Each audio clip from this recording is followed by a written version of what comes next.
अच्छा दोस्तों, एक बात बताओ, क्या आप भी जॉब छोड़ना चाहते हो?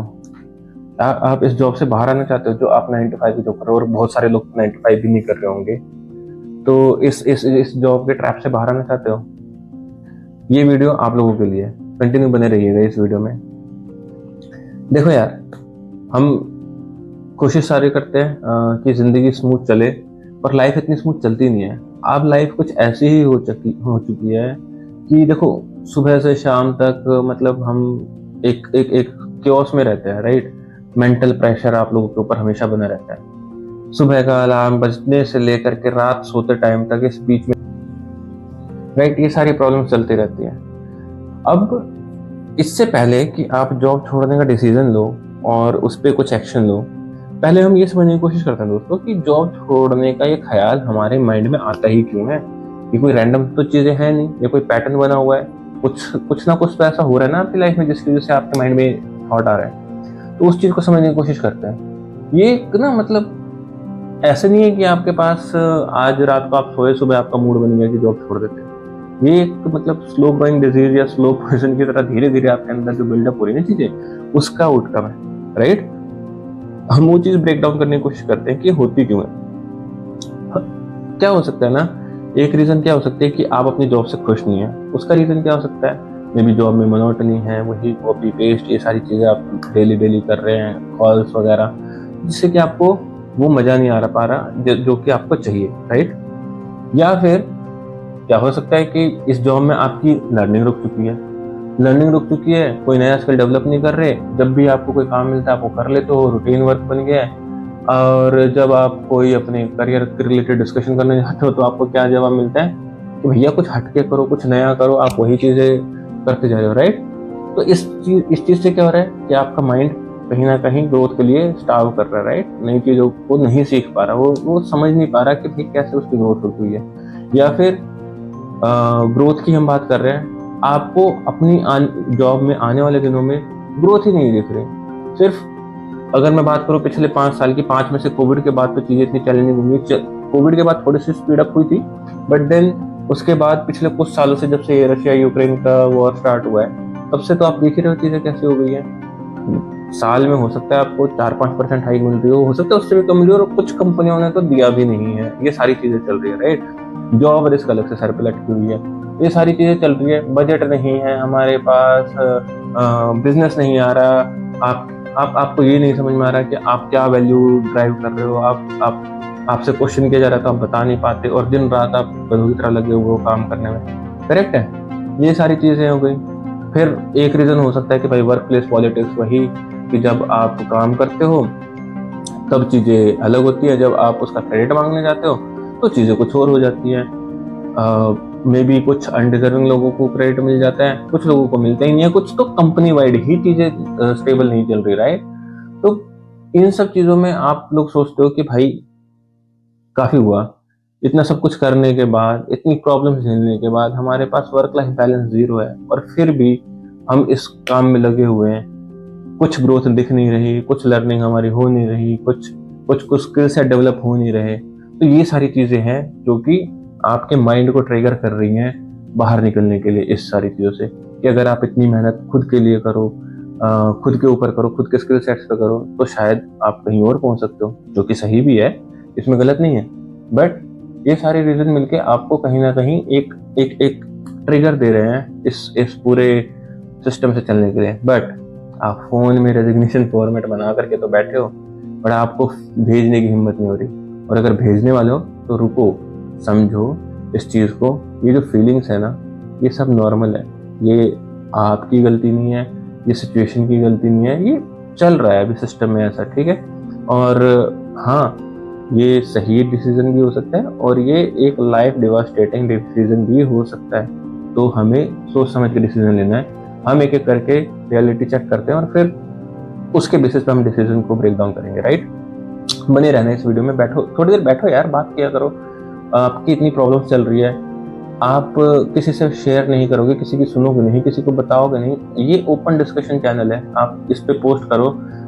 विल ट्राई कि हम लाइव भी आकर के करें, अगर आप लोग इंटरेस्टेड हो गए तो, ठीक है। बट ठीक है, अभी के लिए ऐसे ही चलाते हैं हम। एक बार देखो, अच्छा इस वीडियो में हम आगे बढ़ते हैं। एक चीज समझो दोस्तों, ये जो डिसीजन है ना इतनी इजीली नहीं आने वाला।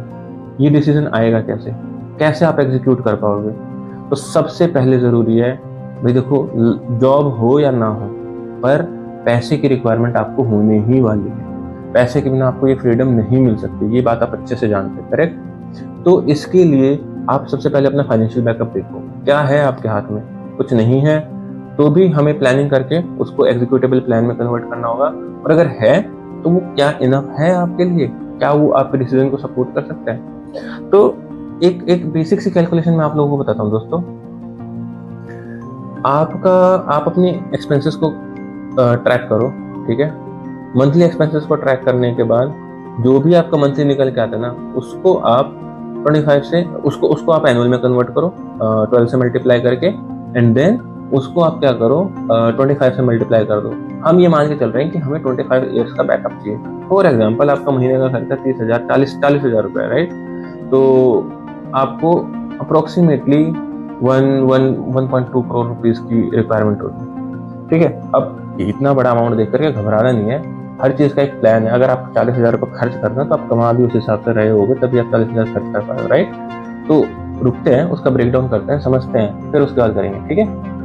एक कॉन्सेप्ट कहा जाता है फायर कॉन्सेप्ट। फायर कॉन्सेप्ट का मतलब क्या होता है? फाइनेंशियल इंडिपेंडेंस, रिटायर अर्ली, ठीक है?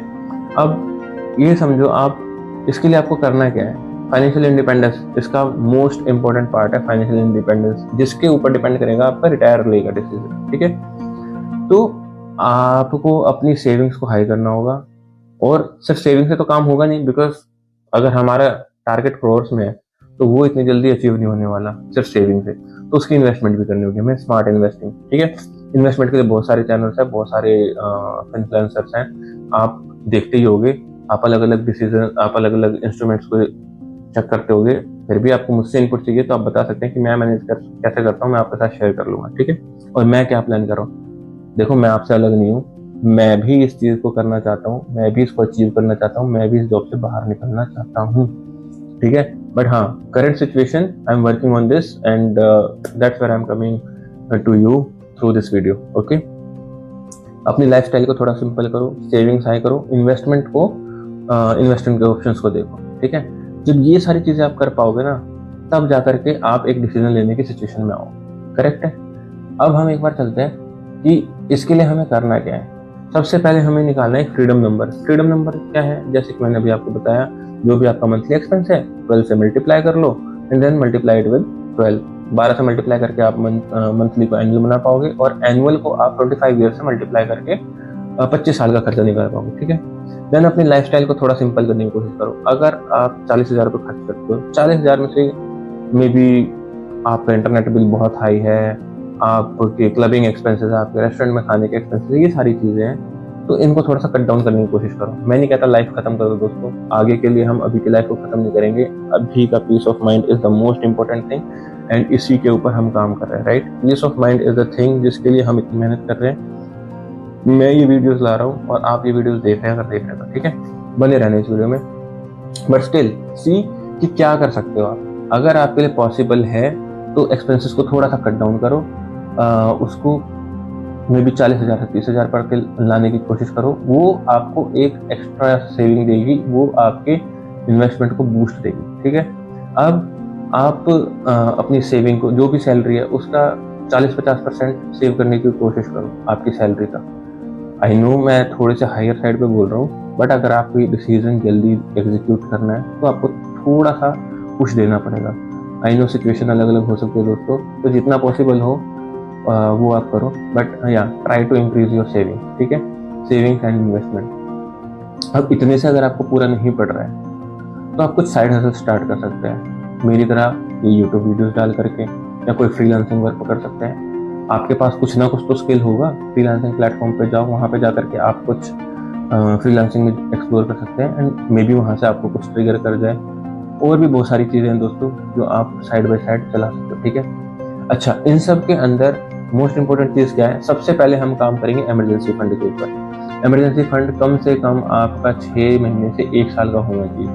अब मैं खुद इस चीज़ पे काम कर रहा हूँ पर्सनली, टू बी ऑनेस्ट। अभी तक मैंने खुद नहीं बनाया, बट बहुत जल्दी मेरा अगले आने 1-2 महीने में मेरा 6 महीने का ये इमरजेंसी फंड रेडी हो जाएगा। ठीक है, अब इमरजेंसी फंड प्लस आपको अपने पास एक बैकअप रखना है, स्पेशली जब आप, इनफैक्ट अगर आप अगले 5 साल में जॉब छोड़ने का प्लान कर रहे हो तो कम से कम जॉब छोड़ने के 3 साल पहले आपको हेल्थ इंश्योरेंस और टर्म इंश्योरेंस, ये सारी चीजें आपको करा लेनी है।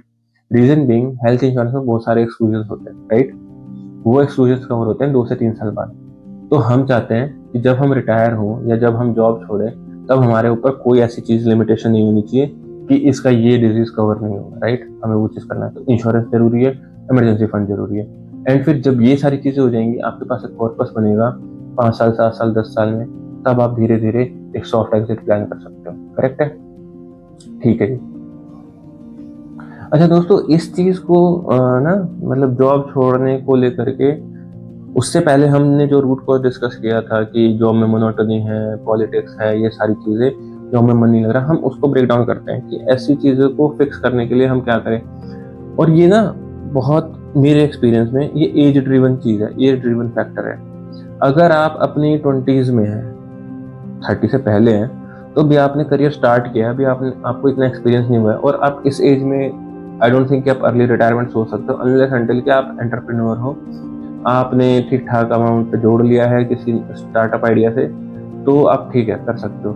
बट अगर आप 25, 26 से 30 साल के हो तो और जॉब में हो, तो आई डोंट थिंक कि अभी आप इस चीज़ को प्लान कर सकते हो। आपको रादर इस चीज़ पे फोकस करना चाहिए कि ये सारी चीज़ों की प्रॉब्लम क्या है, इन सारी चीज़ों का रूट कॉज क्या है, मोनोटनी को दूर करने का सोल्यूशन क्या हो सकता है दोस्तों। या तो आप अपनी जॉब से खुश नहीं हो, जॉब चेंज करो, उसके लिए क्या करना है, या फिर अगर आप उसी जॉब को कर रहे हो एंड उस जॉब में स्कोप है, जो कि होता है हर जॉब के अंदर, मैं यहाँ पे भी अपनी करंट जॉब में भी देखता हूँ कि टीम एफर्ट्स नहीं कर पा रही या करती नहीं है, बट वहाँ पे स्कोप बहुत ज़्यादा है इम्प्रूवमेंट का, एंड मैंने वो चीज़ डिलीवर की है, यही करके मैंने ग्रोथ लिया। ठीक है, तो मोनोटनी को दूर करने के लिए आप माइक्रो लर्निंग पे फोकस करो। आप 2 महीने में पावर बीआई सीखो, 2 महीने में हो सकता है तो पाइथन के कुछ नमपाई, पांडा, ये सारी चीज़ें मॉड्यूल सीखो। ठीक है, थोड़ा बहुत फाइनेंस सीखो और उसको इम्प्लीमेंट करना स्टार्ट करो।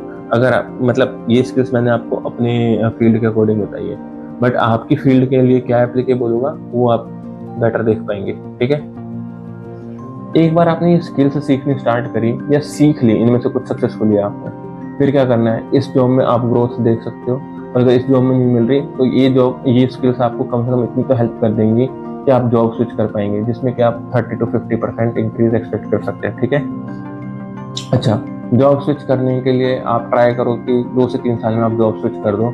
करियर ही कितना लंबा होता है यार, हम लोगों का 20-22 साल का करियर होता है अगर हम पूरा खींचेंगे तो, right.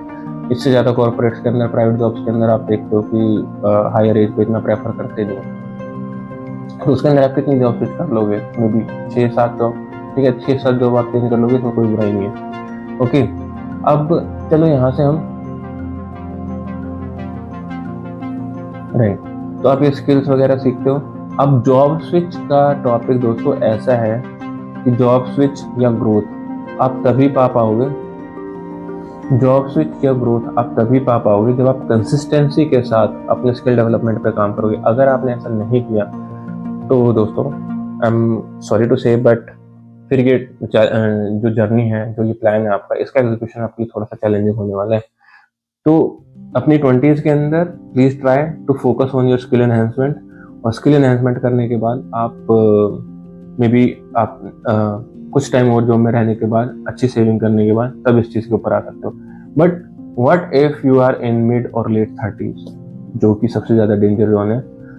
Mid to late 30s के बाद आप 40s में स्टेप इन करते हो, and 40s is kind of risky position, जहाँ पे कंपनियां भी रखना प्रेफर नहीं करती, आपके ऊपर आपकी रिस्पॉन्सिबिलिटीज पीक पर होती हैं, एंड वही टाइम होगा जब आप घर लेने की सोच रहे होंगे, वही टाइम होगा जब आपका बच्चा पढ़ रहा होगा उनकी एजुकेशन के लिए, तो उसके लिए आपको रेडी होना बहुत ज़्यादा जरूरी होती है। ठीक है, इस टाइम पे आप सीखने की कोई उम्र नहीं होती, सीख तो आप कभी भी सकते हैं, बट इस टाइम पे आप स्किल सीख करके ग्रोथ लेना चाहेंगे, वो थोड़ा सा चैलेंजिंग हो जाता है, बिकॉज जो आप सीखना चाहेंगे, ट्रस्ट मी, उस टाइम तक बहुत सारे लोग ऑलरेडी जो यंग एज के हैं उस स्किल सेट के साथ आए हुए हैं, तो उनके साथ आपको कम्पीट करना है। और कंपनीज की प्रेफरेंस हमेशा यंग ब्लड होता है, ये हम सब जानते हैं। नहीं जानते तो प्लीज़ आप इस चीज़ को समझ लीजिए, ठीक है। तो आपका कंपटीशन हमेशा एक 25 से 30 के साल के लड़के के साथ है, अगर आप लेट 30s में और या 40s में है तो, ठीक है। तो ये थोड़ा सा चैलेंजिंग हो जाता है। तो सीखने वाला को लेकर के मैं थोड़ा सा डाइसी हूँ यहाँ पे। रादर अब आपको अपनी सेविंग्स को हैवीली ऑप्टिमाइज करने की जरूरत है, अपनी इन्वेस्टमेंट को हैवीली ऑप्टिमाइज करने की जरूरत है, ठीक है। ऐसा इसलिए दोस्तों क्योंकि इस टाइम तक ऑलरेडी आपकी सैलरी भी अच्छी खासी होगी, कुछ मैं मान के चल रहा हूँ 20 से 30 लाख के बीच में तो होगी, ठीक है। अगर आप यहाँ से ग्रोथ भी लेते हैं सेम स्किल सेट के साथ, कितना 10-20% जंप मिल जाएगा आपको, 50-60% तो मिलने वाला नहीं है, क्योंकि उसके लिए फिर एक्सेप्शनल स्किल सेट चाहिए, राइट। अगर आप आप उस पर काम कर सकते हैं, और अगर आपको वो जंप मिलता है तो of course you can continue in your job. But अगर आपको मतलब इतना नहीं मिलता तो स्विच करना भी रिस्की है, राइट। वहाँ नई जगह पे जा करके आप अपना पूरा रेपो बिल्डअप करेंगे, अपने क्लाइंट के साथ, अपने मैनेजर्स के साथ एक रिलेशनशिप बिल्डअप करेंगे, जिससे कि ग्रोथ अल्टीमेटली स्लो ही हो जाएगी, राइट। रादर आप यहाँ पे क्या करो, अपनी लाइफस्टाइल चेंजेस, लाइफस्टाइल डिफरेंस पे काम करना होगा आपको। लाइफस्टाइल थोड़ा सा चेंज करो, खर्चों को थोड़ा सा कंट्रोल करो। देखो, ये थोड़े टाइम का pain is better than the lifetime risk, ठीक है। थोड़ा सा अपनी लाइफस्टाइल को कंट्रोल करो। एंड कंट्रोल से मेरा मतलब ये नहीं है कि आप लाइफ को जीना छोड़ दो।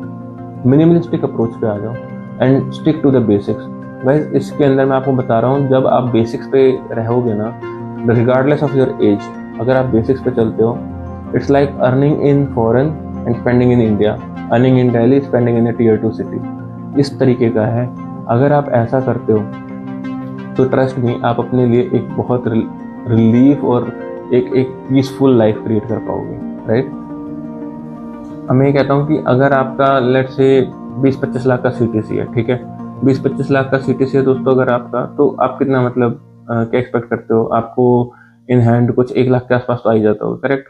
अभी आप मान लो उसमें से 40,000 सेव कर रहे हो, 60,000 एक्सपेंस कर रहे हो, तो थोड़ा सा कम करोगे ना, अगर आप थोड़ी सी ही एक्स्ट्रा चीज़ों को कट डाउन कर दोगे, तो आप पाओगे कि आप 40 का 50, 50 से 55 और 60 के बीच में भी आप सेव कर सकते हो, ठीक है। अगर आप ऐसा करते हो तो आप 1.5 से 2 करोड़ का कॉर्पस अगले 10 साल के अंदर क्रिएट कर सकते हो। एंड ये मैं तब मान के चल रहा हूँ जब आपने पिछली सेविंग आपकी बहुत मिनिमल है या नहीं है तो, ठीक है। तो इसके बहुत सारे कैलकुलेटर्स वगैरह अवेलेबल हैं, आप उस पर जाकर के चेक कर सकते हैं, ठीक है। बट अब यहाँ पे ना देखो दोस्तों, एक चीज़ समझने की चीज़ है, ये मेंटल पीस जो है ना, ये बहुत ज़्यादा ज़रूरी है। जॉब छोड़ने का डिसीज़न ऐसा नहीं है कि आप चुटकी बजाते ही ले सकते हो, ठीक है। ये एक इमोशनल रोलर कोस्टर है दोस्तों। यहाँ पे गोल्डन रूल क्या है, बहुत सारी चीज़ों में हाथ मत मारना। जैसे कि इक्विटी कर लेता हूँ, क्रिप्टो कर लेता हूँ, या ये कर लेता हूँ, किसी एक निश को पकड़ो, किसी एक चीज़ को पकड़ो, SIP वगैरह चलने दो, सिंपल इंडेक्स फंड वगैरह चलने दो सेफ्टी के साथ, क्योंकि यहाँ पे आपकी रिस्क एपेटाइट इतनी ज़्यादा बची नहीं है। बट अगर आप कर सकते हो तो आप करो, अगर आपके अंदर स्किल सेट है तो आप उसको यूज़ करो। बट अगर आप नहीं कर सकते तो stick with the simple SIPs, index fund and all these things. ये जनरली सक्सेसफुल होती हैं over a period of time, जो कि अगर आप 10 साल के अंदर जाते हो, 10 साल के टाइम फ्रेम में, तो फिर आपका क्या है कि ये इन्वेस्टमेंट प्लान सक्सेसफुल होता ही है, ठीक है। अच्छा, अब इसमें करना क्या है, जो भी आपको करना है ना, एक बार अपना प्लान लेआउट करो और उसके बाद मन पक्का कर लो। और इसमें ना अपने आप से 3 क्वेश्चन पूछो दोस्तों कि ये डिसीजन अगर 5 साल बाद गलत लगा तो क्या, अगर आप ये डिस्ट्रैक्ट हो गए तो रियल प्रोग्रेस से नंबर सपोर्ट करते हैं या नहीं। सिर्फ एक्साइटमेंट में ये काम नहीं करना, अच्छे से प्लान कर लो, देख लो कि जो आपने नंबर निकाले हैं हिस्टोरिकली वो चीज़ प्रूवन है या नहीं। अगर है तो हाँ, आपने एक बार प्लान बनाया, उसके ऊपर स्टिक हो जाओ और लग जाओ उसको। अगर आप बीच बीच में स्विच करते रहोगे ना, कहीं नहीं पहुंचोगे, ठीक है। एक बार स्टेप बना लिया, एक बार प्लान बना लिया, तो पीछे नहीं मुड़ना है। हाँ, आपका कोई वेल्थ मैनेजर वगैरह है, अगर जस्ट इन केस आपने रखा हुआ है, तो आप उससे भी कंसल्टेशन ले सकते हो। बट अगर आपने एक बार प्लान बना लिया तो आप उसको चलने दीजिए, ठीक है। अब इमरजेंसी फंड बना लिया, SIP स्टार्ट कर दी, साइड हसल स्टार्ट कर दिया, 6 महीने मिनिमम डेडिकेशन रखना है साइड हसल के ऊपर, तभी आपको पता चलेगा कि आप कर पा रहे हो या नहीं कर पा रहे हो और आप क्या कर सकते हो, करेक्ट है। तो उसके बाद जब ये सारी चीज़ें हो गई तो उसके बाद दोस्तों अब आपके पास आप इतने एंगेज हो चुके होगे कि वो मोनोटोनी, वो एक बर्डन आपके ऊपर से हट चुका होगा और आपको थोड़ा थोड़ा कॉन्फिडेंस गेन हो रहा होगा, राइट है। पर अगर आपको इन सारी चीज़ों से अगर एक स्टेप बैक लेना पड़े तो आपके पास ना बहुत सॉलिड रीज़न होना चाहिए। ऐसे नहीं कि यार बहुत सारी प्रॉब्लम है, बहुत बच रहा है, मेरे से एक्स्ट्रा बर्डन नहीं ले जा रहा। देखो, थोड़े टाइम का पेन लेना पड़ेगा, और वो पेन भी मैं ये नहीं कह रहा कि अपनी लाइफ को आप एकदम बिजी और हेल बना दो, पर थोड़ा सा पेन लेना पड़ेगा। जब आप वो करोगे ना तो आपको जो कॉन्फिडेंस मिलना स्टार्ट होगा ना, जब आपके पॉकेट में 20, 30, 50 लाख रुपए इकट्ठे होंगे, आपके पास इमरजेंसी फंड होगा, और आपको पता है कि एक सडन सिचुएशन के लिए आपके पास इंश्योरेंस भी है, तब जाकर के आपको जो कॉन्फिडेंस मिलेगा ना, तब आप एक डिसीजन लेने की पोजीशन में आ पाओगे। ये सारी चीज़ें करने के बाद अब अपना एक सॉफ्ट एग्जिट प्लान करो, और धीरे धीरे या तो अपनी इनकम रिड्यूस कर सकते हो या आप अपनी जॉब कंटिन्यू भी रख सकते हो। उस टाइम पे आपके ऊपर ये प्रेशर नहीं होगा कि अगर मैंने ऐसा ये टारगेट अचीव नहीं किया तो मेरे साथ क्या गलत हो सकता है, ठीक है। अगर आपके साथ कुछ गलत हो सकता है तो आपके पास आपका बैकअप ऑलरेडी तैयार खड़ा है दोस्तों, ठीक है। आप वहाँ पे सेफ है, तो ये आपको एक रिलीफ देगा, मेंटल पीस देगा। अब यार दोस्तों एक चीज़ समझो कि जॉब छोड़ने का जो सपना है ना, हर एज में डिफरेंट होता है, समझ रहे हो। 20 साल वालों, 20s वालों, आप लोगों के पास क्या है, आप लोगों के पास अभी टाइम का ट्रेजर है। इस टाइम को वेस्ट मत करो। अपनी जॉब के साथ, जॉब में तो लगे हुए हो, जॉब में इतना भी एक्स्ट्रा डेडिकेशन नहीं देना कि 15 घंटे 20 घंटे काम कर रहे हैं और फिर उसके बाद हमारे को हमारे पास हमारे लिए टाइम नहीं है। ये तो कभी भी किसी भी एज में नहीं होना चाहिए दोस्तों। अब क्या करो, आप थोड़ा सा टाइम, 1 घंटा डेली का अगर दे सकते हो बहुत अच्छी बात है, नहीं दे सकते तो कम से कम 15-20 मिनट से स्टार्ट करो और कुछ स्किल्स सीखना स्टार्ट करो। उस स्किल का यूज़ करो। अगर आप अभी 20-22 साल के हो, पर 24 साल के हो और आपने जॉब स्टार्ट किया है, जब आप 4 साल 5 साल का एक्सपीरियंस ले चुके होगे और अपने स्किल्स पे काम कर चुके होगे, आप अपनी सैलरी को, यू वॉन्ट बिलीव, 5x तक इंक्रीज कर सकते हो, 10x तक इंक्रीज कर सकते हो, ठीक है। तो आपको उस चीज़ पे फोकस करना है, और फिर वहाँ से आप उस टाइम पे ही ये जो फायर प्लान मैंने बताया, फाइनेंशियल इंडिपेंडेंस, रिटायर अर्ली वाला, ठीक है, कि बैकअप बनाना है, इन्वेस्टमेंट करनी है और फिर उसके बाद हमें सॉफ्ट एग्जिट लेना है, ये चीज़ पे आप काम करते रहो। इससे आप क्या होगा, आपको लेट 40s या 50s में जाने की जरूरत नहीं पड़ेगी। आप मिड 30s में या फिर अर्ली 40s के अंदर आप रिटायरमेंट प्लान कर सकते हो। तो आपके पास तो गोल्डन अपॉर्चुनिटी है। 30 वालों के लिए क्या है कि भाई आपका एक्सपीरियंस आपका कैपिटल है, जिसकी ऑल्दो कंपनियां वैल्यू नहीं कर रही, बट आप खुद उसके लिए बहुत कुछ कर सकते हैं, ठीक है। उस एक्सपीरियंस का यूज़ करो, वो एक्सपीरियंस दूसरों के साथ शेयर करो। पीपल वैल्यू योर एक्सपीरियंस, ठीक है, तो उनके साथ शेयर करो। लाइफस्टाइल अपनी सिंपल रखो, सेविंग्स को बढ़ाओ, और 10-1 साल के अंदर अपना रिटायरमेंट आप देख सकते हो, ठीक है। दोनों ही कंडीशन में दोस्तों, मैं एक चीज़ आपको बता दूं, ये चैनल, मैं खुद एक बहुत बड़ा एडवोकेट हूँ सिर्फ और सिर्फ मेंटल पीस का, ठीक है। मैं ये, आप प्लीज़ ये चीज़ रखना कि कोई भी चीज़ ऐसी ना हो, कोई भी काम आप ऐसा ना करो जिससे कि आपका मेंटल पीस डिस्टर्ब हो दोस्तों। अदरवाइज ये सारी प्लानिंग प्लॉटिंग चौपट हो जाएगी, इसका कोई बेनिफिट नहीं रहेगा, ठीक है। आप 20s में हो, 1 घंटा डेली स्किल सेट इंक्रीज करो। आप 30s में हो, एक्चुअल खर्चा निकालो, प्लान बनाओ, सेविंग्स क्रिएट करो, एंड फिर उसके बाद जॉब छोड़ने का प्लान करना, ठीक है। ये दोस्तों, ये ना कोई सपना नहीं है, ये साइंस और पेशेंस का गेम है, ठीक है।